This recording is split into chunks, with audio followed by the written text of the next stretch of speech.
10 دن بعد پتہ چلتا کوئی نہلانے کو تیار نہیں ہوتا، کوئی جنازہ پڑھنے کو تیار نہیں ہوتا۔ بعض کی سوچ ہی ہوتی ہے پاکستان نے کہ پاکستانیوں نے نیڑے نہ لگائے، آپ جدھر مرضی چلے جائیں کہ مگر جنازہ تو ہمارا پاکستانی ہی اٹھائیں گے، کوئی اور تو نہیں اٹھائے گا جی۔ کسی جرمن نے آ کے نہیں نہ ہمارا جنازہ اٹھانا، نہ ہمارا غسل کرنا، نہ ہمیں۔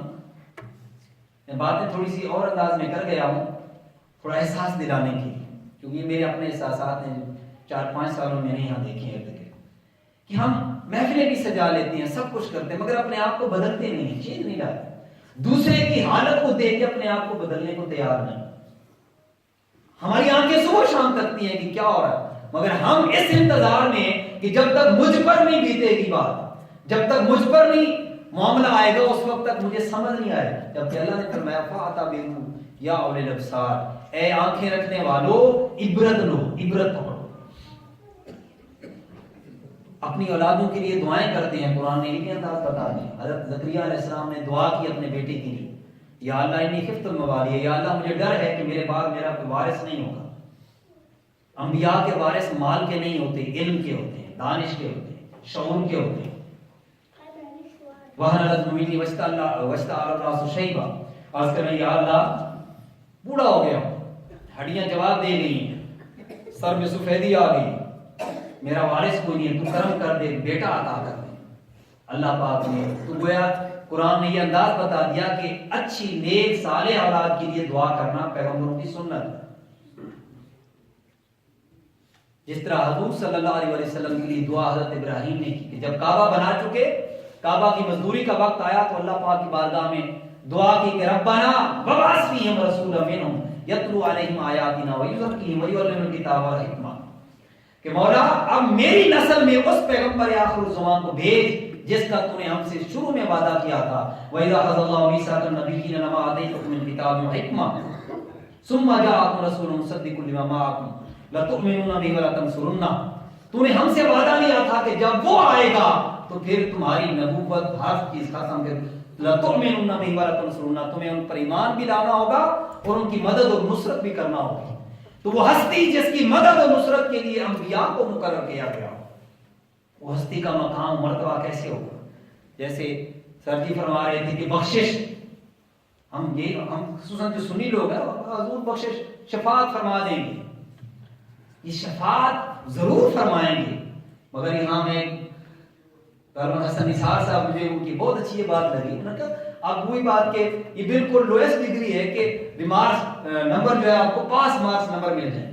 آپ ہم ایسا عمل کیوں نہیں کرتے ایسے امتی کہ جب قبر میں جائیں تو بجائے اس کے کہ ہم سے کوئی پوچھے کہ یہ ہستی کون ہے، بلکہ اتنا قرب اور اتنا تعلق حضور کی ذات کے ساتھ بن چکا ہو کہ وہ پوچھیں، ہاں وہ بتائیں کہ ہاں یہ میرا امتی ہے جو صبح شام میرے پر درود پڑھتا تھا۔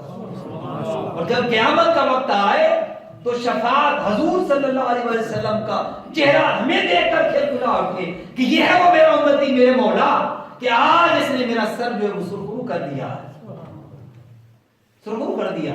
تو غنی از ہر دو عالم من فقیر، تو غنی از ہر دو عالم، علامہ اقبال نے کہا کہ تو غنی از ہر دو عالم من فقیر، یا اللہ تو بے نیاز ہے، میں تیرا محتاج ہوں۔ ایسا عمل ہم کیوں نہیں کرتے؟ دنیا کے حوالے سے ہم کہاں سے کہاں جانے کو بےتاب ہیں، وہ زندگی جس کے ایک لمحے کا بھی پتہ نہیں ہے کہ اگلی سانس بھی آئے گی کہ نہیں آئے گی، اس کے لیے صدیوں کا زادرہ اکٹھا کرنے کو تیار ہے، اور وہ زندگی جو ختم ہی انلیمیٹڈ ہے، لامحدود ہے، ختم ہی نہیں ہونی، اس کے لیے ہم کہتے ہیں کہ بخشش سے کام چل جائے گا، شفاعت فرما دیں گے۔ شفاعت ایسے تو نہیں فرمائیں گے، وہ جو شفاعت کا تصور ہے قرآن نے وہ حدیث پاک میں واضح کر دیا کہ ہر ایک کو اس کے حساب سے جہنم سے نکالا جائے گا۔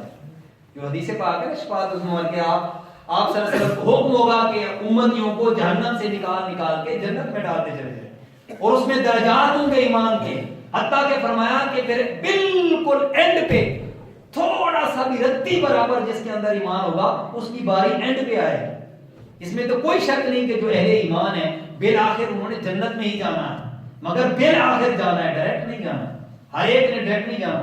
70,000 کو کوئی حساب جائیں گے، کچھ جو ہے وہ بے حساب جائیں گے اور کچھ اپنا حساب دے کے جائیں گے اور اپنے اپنے حساب سے جائیں گے، مگر جہنم سے نکالا جائے گا، ڈائریکٹ شفاعت نہیں ہوگی۔ یہ نہیں ہو سکتا کہ ہم کچھ بھی نہ کریں۔ یہ تو پھر عیسائیوں والا عقیدہ ہو گیا کہ عیسیٰ علیہ السلام نے ہماری سب کی بخشش کروا دی ہے، انہوں نے کہہ دیا کہ جو چاہو مرضی کرو۔ میرے آقا نے ایسا نہیں فرمایا۔ حضور سے محبت کا تقاضا ہے کہ ہم اپنے حسب استطاعت عمل کو اتنا بہتر سے بہتر بنائیں کہ قیامت کے دن جب وہ دیکھیں کہ اور فرمائیں کہ ہاں یہ میرا امتی آیا، آپ دیکھ کر خوش ہوں، آپ ہمیں دیکھ کر خوش ہوں کہ دیکھو میرا امتی میری خاطر کیا کیا کر کے آیا۔ جب نہیں ملتی کہیں سے بھی سکون کی دولت، تیری محفل تیرے دیوانے سجا لیتے۔ حضور کی ذات کے ساتھ اس تعلق کو اجاگر کرنے کی ضرورت ہے، اس کو زندہ کرنے کی ضرورت ہے۔ خصوصاً میرے وہ بزرگ جن کو اللہ نے یہاں اولادیں دی ہیں، بیٹیوں کی صورت میں، بیٹوں کی صورت میں، بیٹیوں کی تربیت اور زیادہ بڑھتی ہے۔ اگر بیٹی کی تربیت کر گئے تھے ہم، ایک بیٹی کی تربیت کر گئے تو پورا خاندان ہم سنبھال گئے۔ اور اگر اب یہاں سننے کو ملتے ہیں کوئی ہماری مسلمان بچیاں کوئی ہندوؤں کے پیچھے جا رہی ہیں، کوئی سکھوں کے پیچھے جا رہی ہیں، ادھر جا رہی ہیں، ایسے ایسے حالات ہو چکے ہیں۔ اور ہم ایک ہی دھن میں صبح سے لے کر شام تک لگے رہتے ہیں، پیسہ بناؤ پیسہ بناؤ۔ اللہ سلامت رکھے، اچھی بات ضروری ہے، مگر پیسہ مقصد نہیں ہے، یہ ضرورت ہے، اس سے انسان فیسیلیٹیٹ ہوتا ہے، زندگی سہل ہو جاتی ہے، آسان ہو جاتی ہے، مگر یہ مقصد زندگی نہیں ہے۔ مقصد زندگی سکون دل ہے، اور سکون دل ذکر رسالت سے ہوتا ہے، اللہ کی عبادت سے ہوتا ہے۔ اگر ہم سے 5 وقت نماز نہیں پڑھی جاتی، حضور صلی اللہ علیہ وسلم پر درود پڑھنے کے لیے وقت نہیں ملتا، اپنی کمائی کو حلال حرام کے فرق سے اگر مبرہ سمجھتے ہیں اور اس میں اس چیز کا دخل نہیں دیتے، اپنے کاروبار میں جھوٹ کو زندہ رکھتے ہیں۔ میرے آقا نے فرمایا کہ جھوٹی قسم کھانے سے مال تمہارا تو بک جائے گا مگر برکت اٹھ جائے گی۔ برکت کیا ہوتی ہے کہ بہت کچھ بھی ہوتا ہے مگر انسان پھر بھی بھوکا ہوتا ہے، آنکھیں جو ہے وہ بھوکی ہوتی، پیٹ رکھ جاتا ہے مگر آنکھیں بھوکی رہتی، اور برکت جب آ جائے تو تھوڑا بھی ہو تو پھر کافی ہو جاتا ہے۔ فرمایا طعام الواحد یکفی اثنین، ایک شخص کا کھانا 2 کو کافی ہے، یہ برکت ہے۔ لیکن یہ برکت تبھی ہوتی ہے کہ جب دونوں کھاتے وقت ایک دوسرے کا خیال رکھیں۔ اگر 2 اکٹھے بیٹھے ہوئے ہیں، ہر ایک کی خواہش یہ ہے کہ پہلے میں رج کے کھا لوں، تو وہاں برکت اٹھ جاتی ہے، کیونکہ حسد آ جاتا ہے ایک دوسرے کے بارے میں۔ اگر اس میں یہ ہو جیسے مختلف جنگوں میں واقعات ہوئے کہ مرتے وقت بھی مسلمانوں نے دوسرے کو ترجیح دی ہے، وَيُؤْثِرُونَ عَلَىٰ أَنفُسِهِمْ وَلَوْ كَانَ بِهِمْ خَصَاصَةٌ، فرمایا اہل ایمان کی جو نشانیوں میں سے ایک نشانی یہ ہے، فرمایا وہ اپنے آپ پر دوسروں کو ترجیح دیتے ہیں، دوسروں کو ترجیح دیتے ہیں۔ حتیٰ کہ ایک دفعہ آقا دو جہاں صلی اللہ علیہ وسلم مسجد میں تشریف فرما تھے، تو ایک صحابی آئے، حالانکہ بہت کھلی جگہ تھی، آپ صلی اللہ علیہ وسلم اٹھ کے سائیڈ پر ہو گئے، اپنی جگہ چھوڑ کر سائیڈ پر ہو گئے۔ ایک صحابی نے عرض کیا یا رسول اللہ صلی اللہ علیہ وسلم، آپ نے اس کی یہ جگہ چھوڑ دی، تو وہ جگہ تو کافی بڑی ہوئی تھی، آپ نے ایسا کیوں کیا؟ فرمایا میں نے اس کے اکرام کے لیے ایسا کیا ہے، مجھے پتا ہے جگہ پڑی ہے، مگر آنے والے کو یہ احساس دلایا ہے کہ تیرے آنے سے مجھے خوشی ہوئی ہے، میں وہاں جم کے نہیں بیٹھا رہا۔ آج ہم کسی کو جگہ دینے کو تیار نہیں، تو یہ نفس کی سخاوت جو ہے اس کی بہت ضرورت ہے۔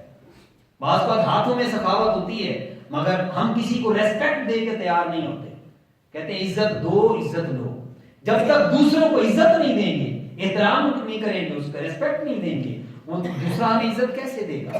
اندر سے ہمارا کینہ وہ حسد اتنا بڑا ہوتا ہے، اور دوسرے کو ہم ایسے دیکھتے ہیں کہ جیسے وہ ہمارا بڑا دشمن آ گیا۔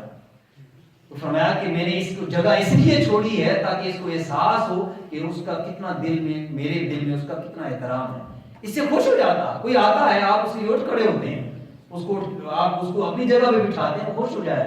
اور اگر میں وہاں بیٹھا رہوں، کوئی آئے اور اس کو میں ایسے بیٹھ کے ایسے کر دوں سلام، تو وہ کہے گا یار اس کو تمیز ہی نہیں ہے، ایسے بیٹھی ایسے سلام کر دیا۔